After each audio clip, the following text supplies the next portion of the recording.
Mr. President, what's your message to Democrats who don't want you to run again? They want me to run. 2/3 say they Read don't. the polls. Read the polls, Jack. You guys are all the same.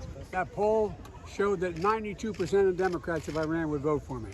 A majority of Democrats say they don't want you to run again in 2024. 92% said if I did, they'd vote for me.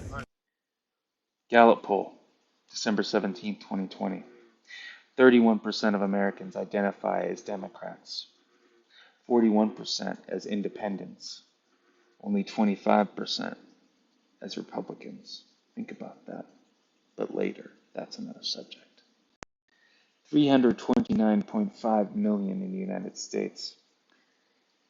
31% of the US population is 102,145,000, but only 49 million of those 102 million are registered Democrats.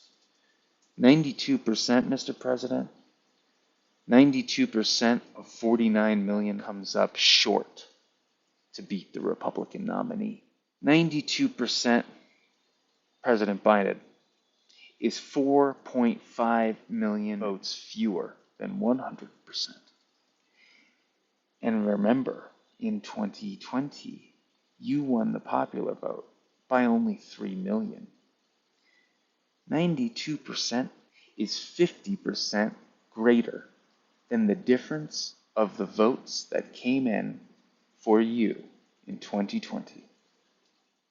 If Biden doesn't step down and Kamala with him, Trump might really win in 2024, even if he has to run his political campaign from a federal penitentiary.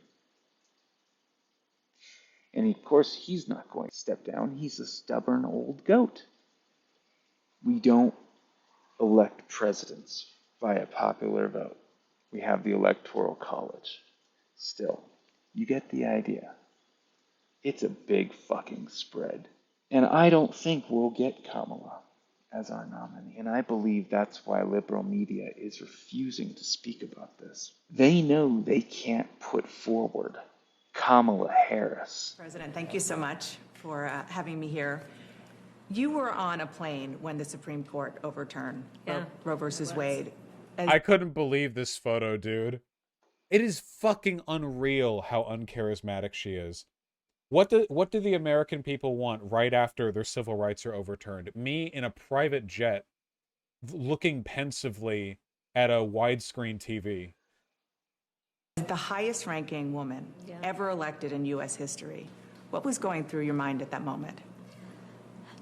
Well, so I was on Air Force Two, heading to Aurora, Illinois, to talk about maternal health. We were with Lauren Underwood, with... Okay, I'm just going to spend this entire thing breaking down how fucked up her expressions are, because it is insane.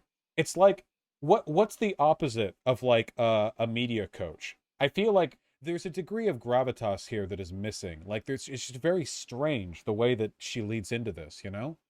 Post-pregnancy. And, you know, we thought that the decision would come down sometime soon, but not at that moment. And I was shocked. And, you know, it's one thing when you know something's going to happen. It's another thing when it actually happens. You might also notice that she is treating this with the tone and cadence of, like, learning that your favorite brunch place is closed.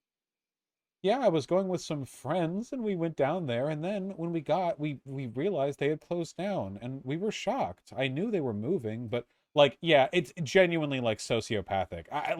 It requires the charismatic knowledge of, like, a fetus-year-old to know, like, hey, Kamala, huge civil rights rollback. Look serious. Biden's inner circle will not allow Joseph R. Biden to fire Vice President Kamala Harris, starting off his re-election campaign. Think of the optics of this. So who are they? They are the DNC. And they are going all in on incumbent Joseph R. Biden. And he will lose. If your number, 92%, Mr. President, is accurate, you will lose by 4.5 million votes to Donald Trump.